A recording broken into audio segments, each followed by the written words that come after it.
Signum, présenté par Vanda Miulak, qui est ici derrière moi, qui avait imaginé il y a déjà quelque temps de mettre en scène de façon corporelle des poèmes, des écrits d'auteurs plus ou moins connus. Et ceux-ci ont pris la forme de robes. Et ceci fut un long travail de conception, d'organisation et je veux dire de mobilisation pour arriver à mettre en espace animé des fragments de texte, des extraits de littérature, des bons mots, comme on peut le supposer. Aujourd'hui, nous sommes très heureux de conjuguer nos lieux, nos compétences, nos enthousiasmes aussi, pour pouvoir voir enfin, dans de bonnes conditions, du moins nous l'espérons à Paris, certaines de ces créations littéraires et plastiques. Je dis que ce n'est pas la première fois à Paris, puisque déjà, je ne sais plus la date, quelques-unes de ces robes avaient été présentées à la Bibliothèque de France, je crois que c'était en décembre dernier, je ne suis pas très sûr. Les robes ont déjà circulé en différents endroits. Aujourd'hui, au cœur de Paris, au milieu de la rue de Rivoli, des robes admirablement bien portées vont vous être présentées par Vanda Miulak et bien d'autres. Tu veux présenter quelque chose ? Voilà, merci beaucoup pour votre présence. Donc on commence le défilé des mots, parce que c'est pas la haute couture. Moi j'espère que c'est, oui, c'est pas la basse couture non plus, c'est la haute culture.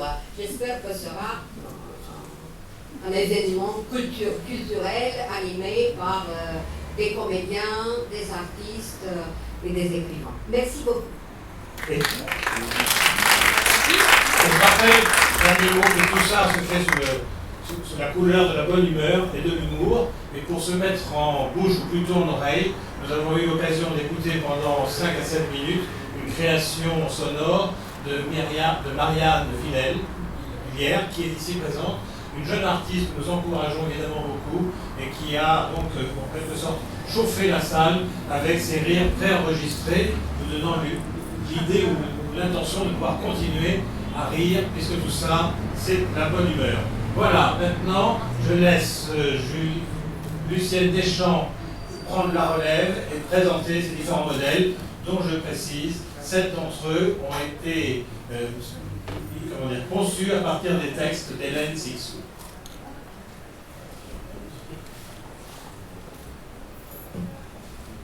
La robe que la Gradiva portait le jour de l'éruption du Vésuve la couvrait jusqu'aux chevilles.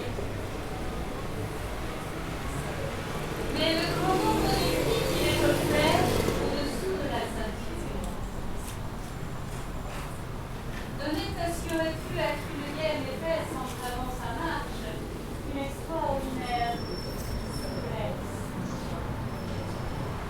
Elle était chaussée de sandales. L'élasticité de son pas était due aussi à une exigence des dalles, qui sont assez larges et assez espacées dans ces villes, si bien que cela donne aux enfants l'habitude et le goût d'une démarche bondissante.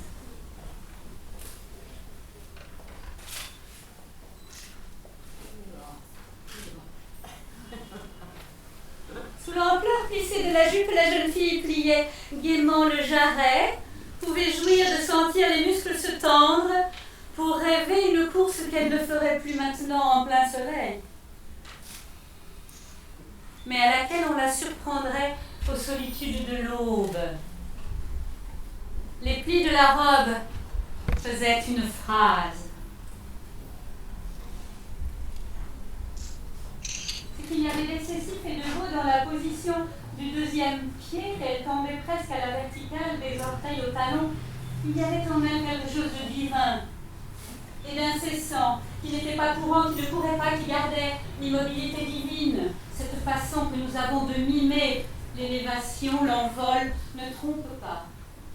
Ceux qui la pratiquent savent à la verticalité du pied. Vers où, vers quel heureux espace de puissance vous êtes tendu.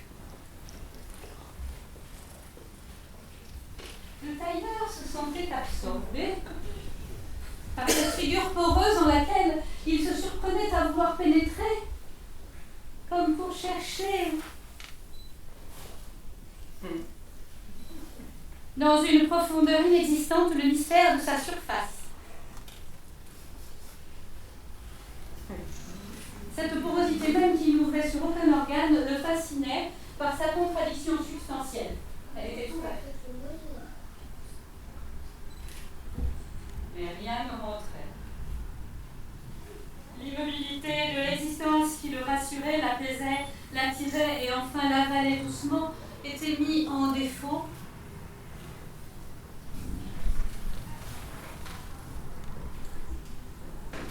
Par la verticalité du pied droit, qui marche sans bouger, qui s'élève sans retomber. Il y avait en elle quelque chose de l'humanité courante qui aurait été ordinaire et négligeable si le pied droit avait suivi le pied gauche et posé la plante et le talon sur le sol. Mais parce que le pied droit s'élevait à jamais, il y avait en elle quelque chose de divin et d'incessant. Il n'était pas courant, il ne courait pas. Il gardait l'immobilité divine. Le tailleur avait ébauché un modèle de soi dans la rue en passant à côté de la vie même. Le modèle, la soie. La côté. Le modèle est à côté de la vie qui est à côté de la soie. Et le corps est à côté de l'âme. L'ombre est à côté du corps. La rue est à côté du jardin.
Attention, attention au départ. Billet-doux, billet-doux, billet-doux, billet-doux, billet-doux, billet-doux, billet-doux, billet-doux, billet-doux, billet-doux, billet-doux. Billet-doux, billet de partout, billet de toujours, billet pour partout. S'avance une robe voyage, une robe de 300 billets. Une robe faite de 300 morceaux de vie, troués, aérés, allégés, compostés. Prends garde, voyageuse, prends garde. Quand tu achètes un billet de train, tu ne fais pas n'importe quoi. D'abord, tu prends le billet. Ensuite, dans ce carton de visible, tu compostes de l'invisible. Prends ton billet d'avenir et de dentelle du temps. Tu changes un petit morceau de chose contre la peau du monde. Tu changes les corps. Tu changes encore. Tu quittes le même pour de l'ailleurs. Tu changes ton intérieur, ton inertie, pour du mouvement, pour l'extérieur. Tu vas, tu viens, tu vires. Tu vas, tu danses dehors.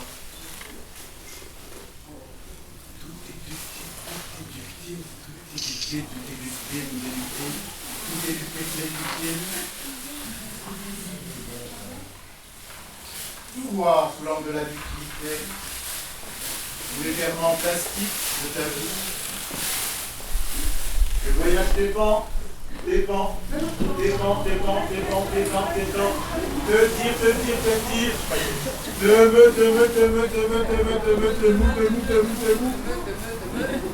pulse et pur.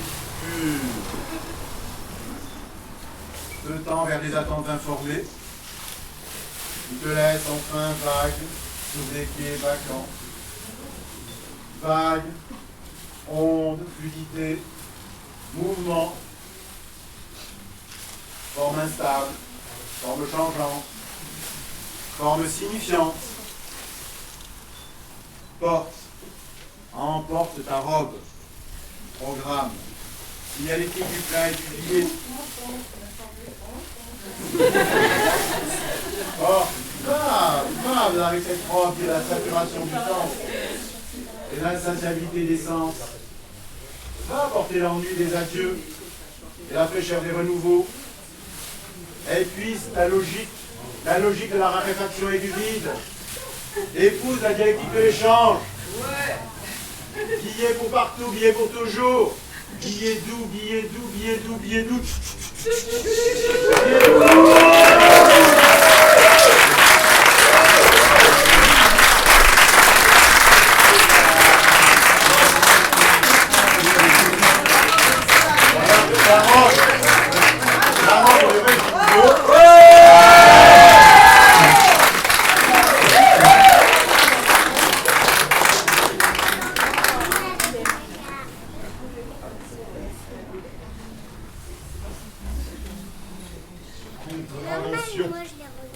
Grave contravention. Oh là là. Contravention. Feuille d'essuyage. Corvée forfaitaire. Faire la vaisselle. Ou alors, pour oubli de tirer la chasse d'eau, passer l'aspirateur. Oh non, mais contravention. Robe, contravention. Pour projection jaune, passer la serpillière. Odeur persistante. Nettoyer les vitres. Traces de pneus. Dépoussiérer et désinfecter. Contravention à l'encontre du contrevenant.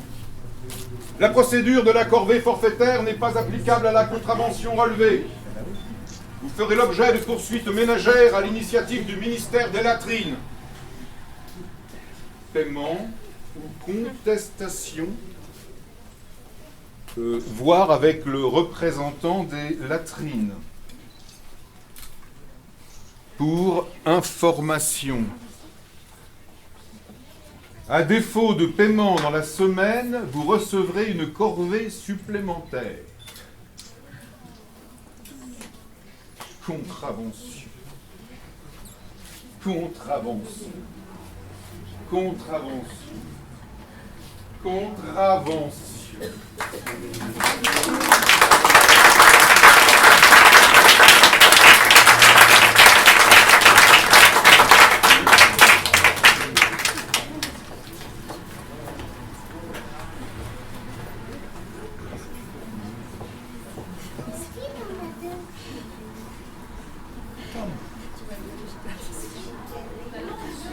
Tom.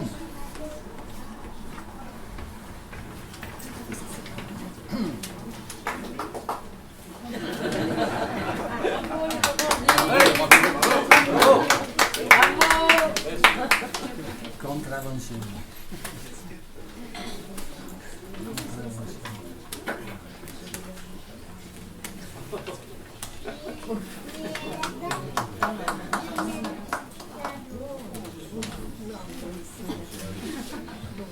Les robes n'ont de valeur que donnée. Le reste est foutaise. L'économie, foutaise. Rien de plus réel, rien de plus sacré que ma robe donnée. Ma robe donnée a échappé au raisonnement. Rien ne pourra jamais mesurer sa puissance. Son apparence est pleine de souffle de vie. C'est une date, une maison, un radeau,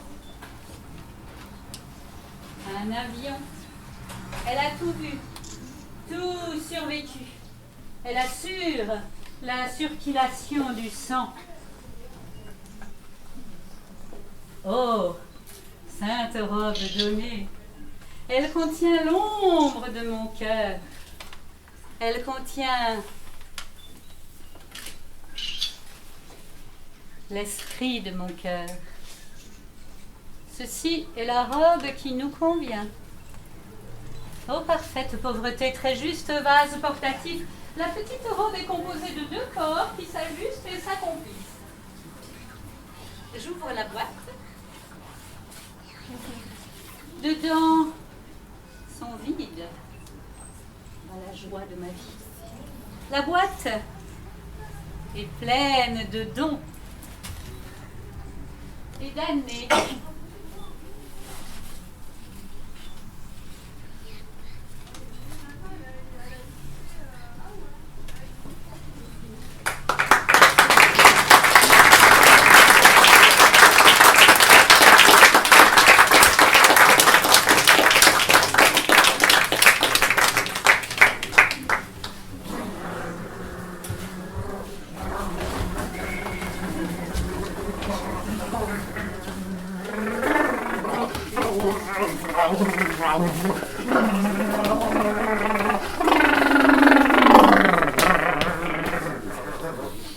Oui, elle croisa Gaston qui posa sa mob pour mettre son zob dans le petit con de Marion.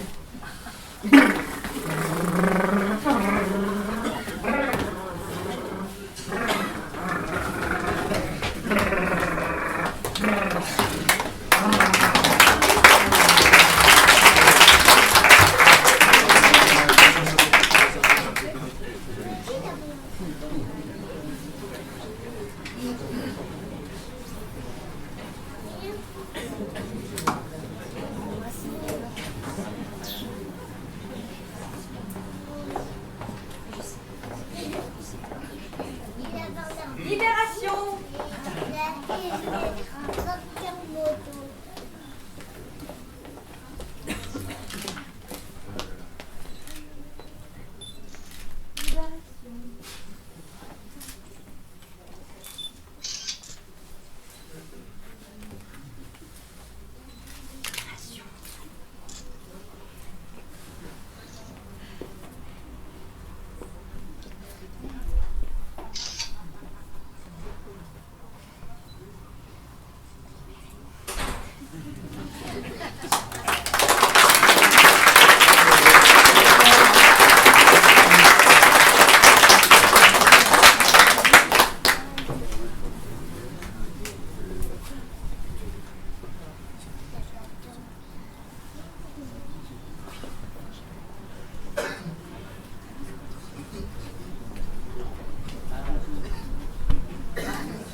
Une poussière d'or entre les roseaux, et je retournerai à la poussière d'où émanait lentement le sourire.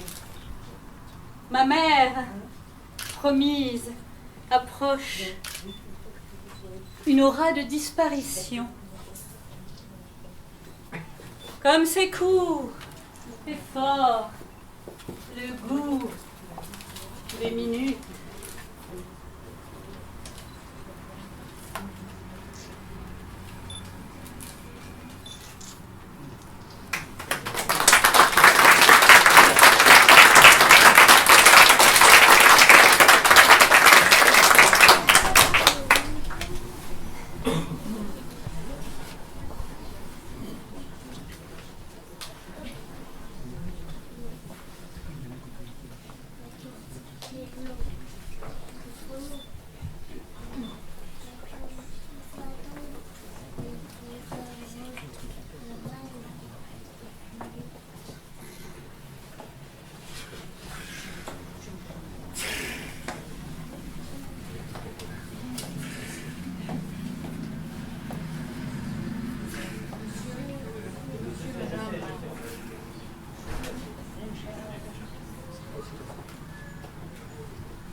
Pendu jusqu'à s'enroule, à flotter en sa nuit, la nymphe au cri muet d'une chrysalide.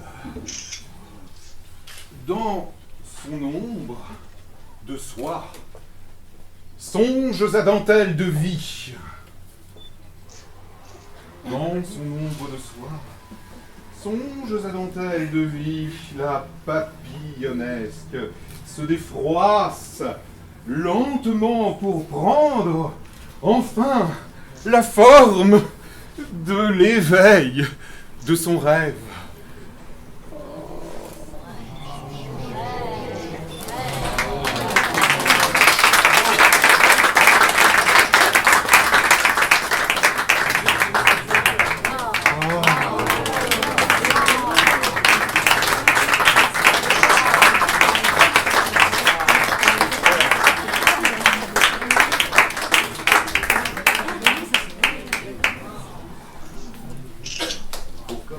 Enfin la forme de l'éveil de son rêve.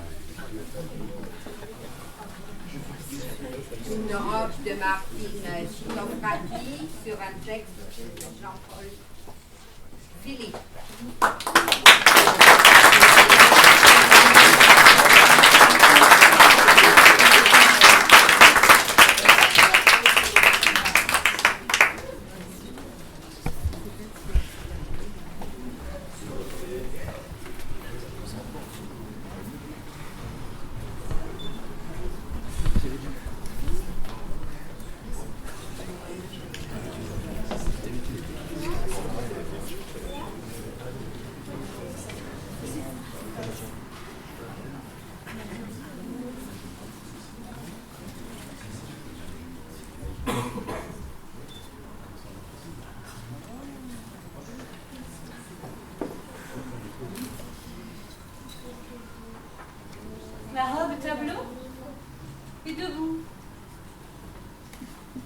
Elle a une grande taille, peut-être 3 mètres.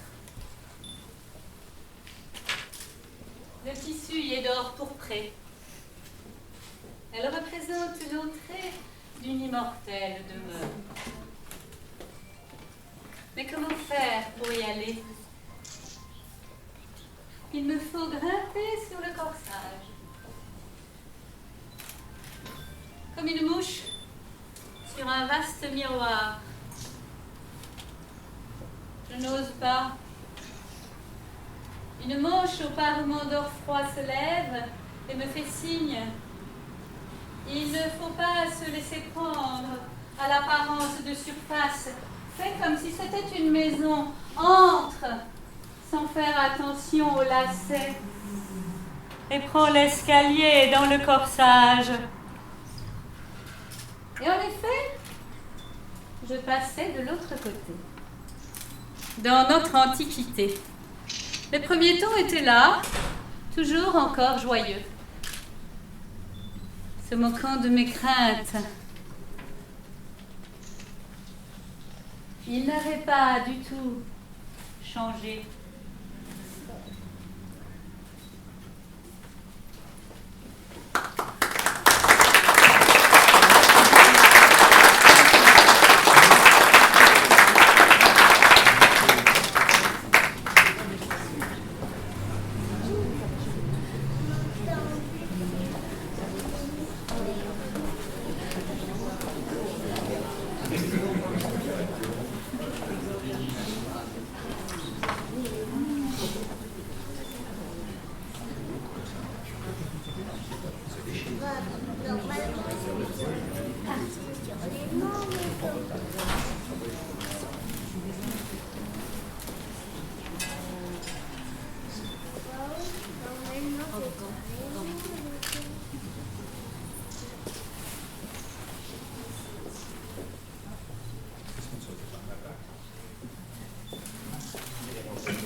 J'arrive à le chercher tout à l'heure.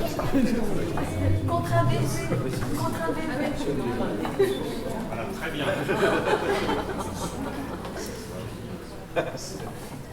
Il a mis la main à la poche.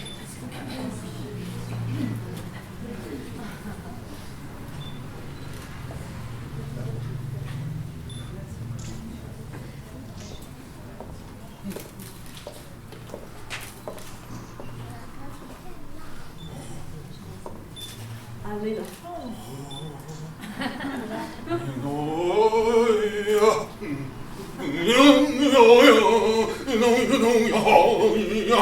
Si vous pensez qu'une chose est vraie uniquement parce que tout le monde y croit, c'est que vous ne pensez pas. Si vous pensez qu'une chose est vraie uniquement parce que tout le monde le croit, c'est que vous ne le pensez pas, c'est que vous ne pensez pas. Oh, oh.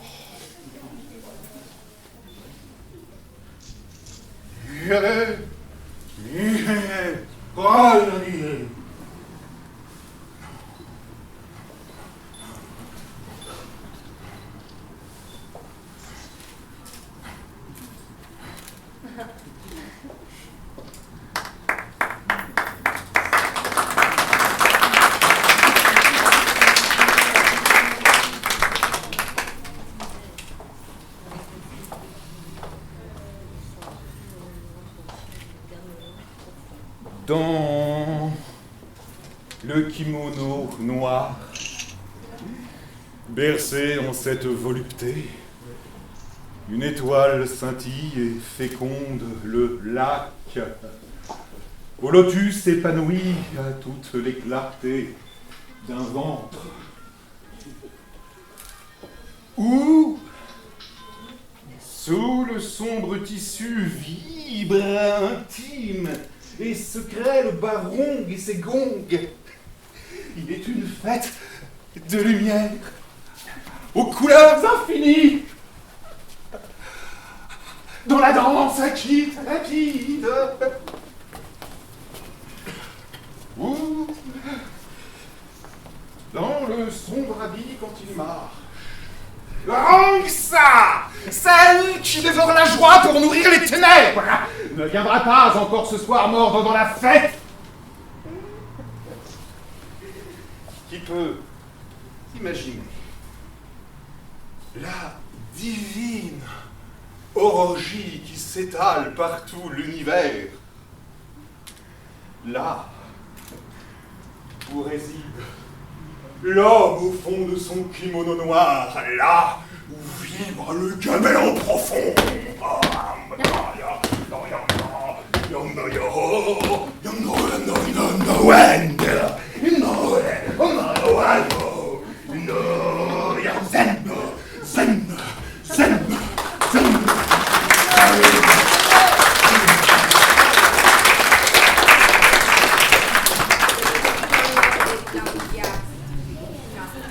Et le texte de Denis Parmin.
Brodée d'anciennes divinités assises parmi la rocaille, brodée des chèvres enfantines, dévalent les collines de coussins, tout le monde avec des ailes ou en peau, descendant les marches fleuries. C'est encore le désordre, le courant est irrésistible, l'air léger du pays natal, les cerises et les raisins translucides. Cela fleurait le paradis en train de se former. Partout dans les jardins grimpent les troupeaux d'enfants qui broutent gai. S'il y a une maison, elle est encore toute décousue. C'est un tableau, cette robe, que le rêve a mis debout devant nous. Peut-être s'agit-il seulement de la fiancée juive.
Elle ôta sa robe.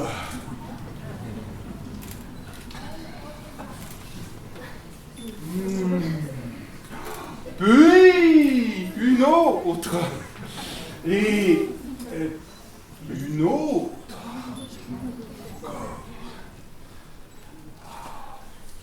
Ainsi de suite, longtemps jusqu'à la peau.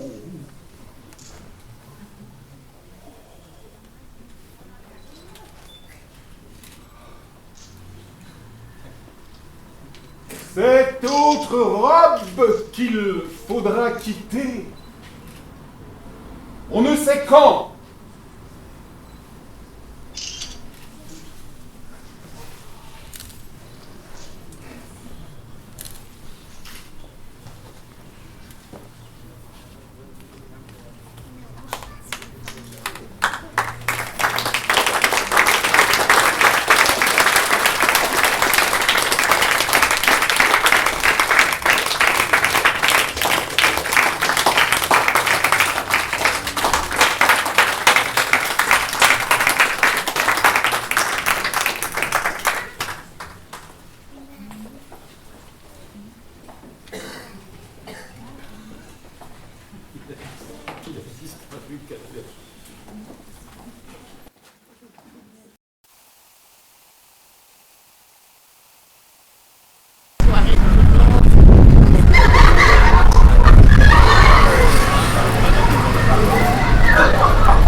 Un tailleur. Pourquoi ne serais-je pas beau? J'ai déjà songé à cette possibilité. J'ai plusieurs fois tenté de passer la ligne des genres. J'hésite sur le sujet de ma propre constitution, tantôt virant au masculin, tantôt versant au féminin, parfois dans la même nuit, successivement, parfois dans le même tailleur, glissant et désirant glisser, virant et désirant verser, au point d'intersection entre le noir et le vert, que la nuit même produisait, distillait et surimposait à mes iris. J'étais vêtue de masculin par contamination ou par influence. Je reconnaissais sur moi des vêtements appartenant à mes amis.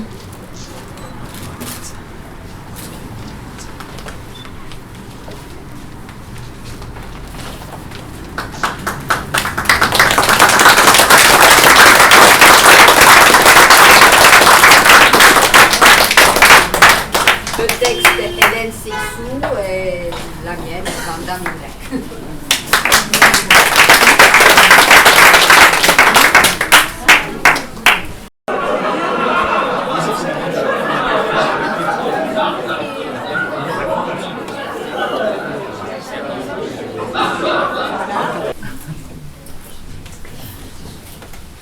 Je sens la douceur un peu agaçante d'un tissu d'origine animale, une soie sans doute, comme un chantoum, parce que ça souffrait tellement autour de moi, j'étais voilée de deuil.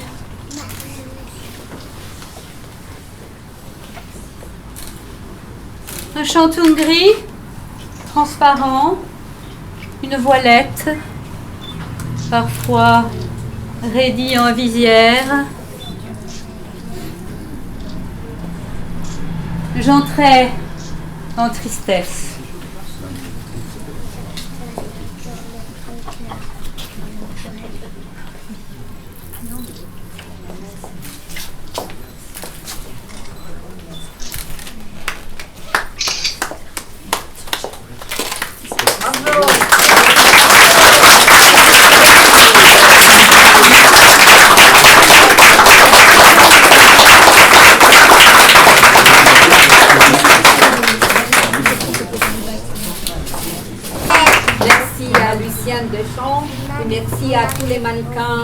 mannequins professionnels maintenant, parce que bon, ils sont tous des amateurs, ils sont tous très proches de la création littéraire, plastique, et ils ont tous un âme. Merci encore une fois pour le public.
Merci à Lucienne Deschamps, merci à tous les mannequins professionnels maintenant, parce que bon, ils sont tous des amateurs, ils sont tous très proches de la création littéraire, plastique, et ils ont tous un âme. Merci encore une fois pour le public.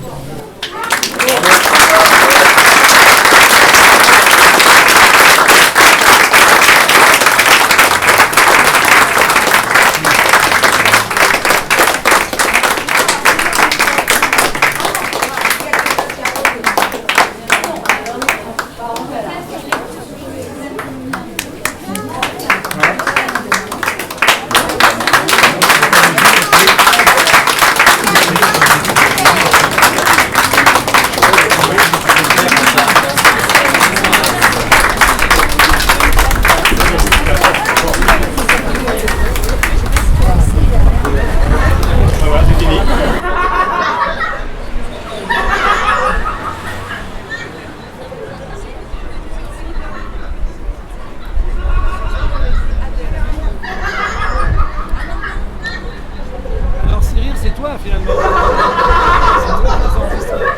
c'est des banques de sang. J'ai rien fait que les remettre en couple en fait.